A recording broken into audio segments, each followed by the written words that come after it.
Soy Michael Mercado y esto es el texto bíblico en podcast. Abre tu Biblia, que juntos escucharemos la voz de Dios. Primera de Timoteo, el capítulo 3. Es el texto en cuestión que nos toca analizar en esta mañana. El versículo 1 dice lo siguiente: palabra fiel, si alguno anhela obispado, buena obra desea. Pero es necesario que el obispo sea irreprochable, marido de una sola mujer, sobrio, prudente, decoroso, hospedador, apto para enseñar. Apreciados amigos, en el Nuevo Testamento hay dos palabras que describen a los dirigentes principales de la iglesia. Estamos refiriéndonos a los encargados que se habían de encontrar en todas las congregaciones de aquel tiempo, y su conducta y administración tenía que ser buena. ¿Para qué? Para que la iglesia pueda marchar bien. Entonces, estaba el hombre que se llamaba el anciano, ¿verdad? Que en su lengua materna era el presbíteros. ¿Qué era un presbíteros? ¿Qué función tenía el anciano? Bueno, el cargo del anciano es el más antiguo de todos dentro de la iglesia. Los judíos tenían sus ancianos y remontaban su origen a la situación en que Moisés, en el tiempo de la peregrinación en el desierto, nombró a 70 hombres para que le ayudaran en la tarea de controlar y cuidar al pueblo. ¿Recuerdas esa historia? Tú la puedes encontrar y leerla nuevamente en Números el capítulo 11 a partir del versículo 16. Pero el Nuevo Testamento también utiliza otra palabra y es episcopos. Y esta palabra suele traducirse, ¿verdad?, por la palabra en español obispo. ¿Quién era un episcopo? ¿Qué hacía? ¿Qué función cumplía un obispo?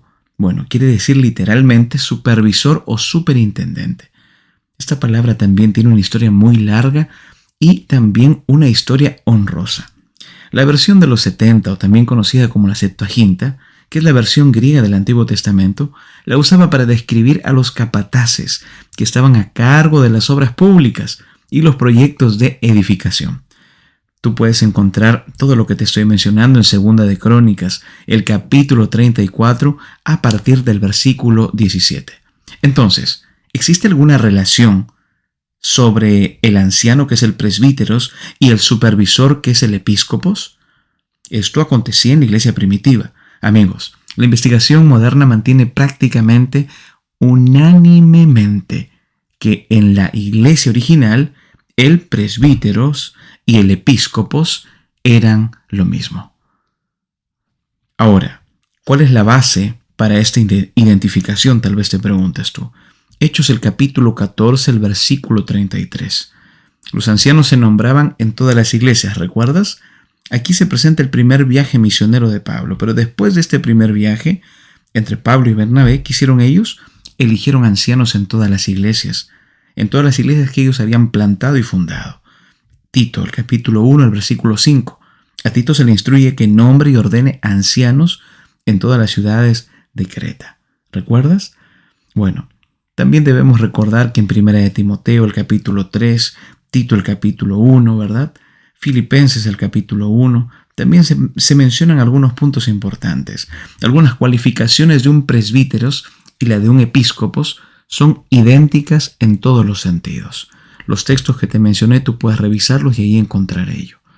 Pero debemos avanzar porque también este nombramiento y los deberes de los dirigentes es presentado en el capítulo de hoy. Dice que debe ser sobrio, marido de una mujer, prudente, decoroso, hospedador, apto para enseñar.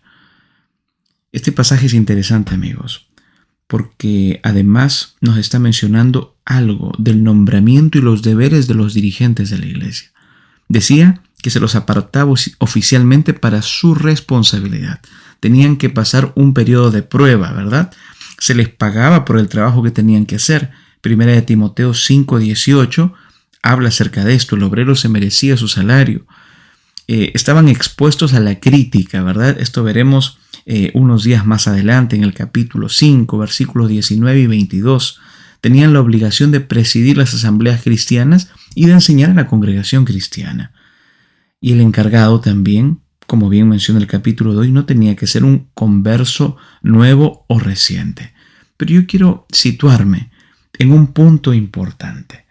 Miren lo que dice el versículo 4.